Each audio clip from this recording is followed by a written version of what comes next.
škandál okolo tunelovania štátnych dotácií a grantov zo strany Šimečkovej rodiny naberá na obľúbnych rozmeroch. A viete, keď Šimečka oznámil program svojej politickej strany s názvom Kladivo na korupciu, tak mu naozaj ešte raz odporúčam, pán Šimečka, týmto kladivom na korupciu sa udrite po vlastnej hlave, pretože to, čo predvádzate, a boli ste veľmi dobre informovaní o týchto dotáciách, ktoré putovali na rôzne občianske združenia napojené na vašich blízkych. Netvárte sa, že nie. Veď ste im aj požičiavali nemalé finančné prostriedky, ktoré vám následne z rôznych grantov a dotácií splácali späť. Pán Šimečka, je najvyšší čas sa vašim kladivom na korupciu udrieť po vlastnej hlave.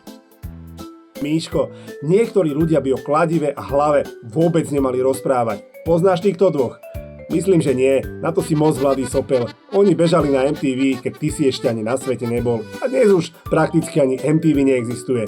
No nič, je tu jedna básnička, taká zrecyklovaná, ale myslím, že prišiel čas ju opäť použiť. Predavač hrncov. Zvolený, zrodený, vyžratý, schudnutý, o zem picnutý, bez úcty, bez štipky, pokory, blbosti hovorí. Charakter skrivený, len z daní je živený, mudruje, uráža, dno za dnom preráža, ten ničomný a úplne zbytočný pičús.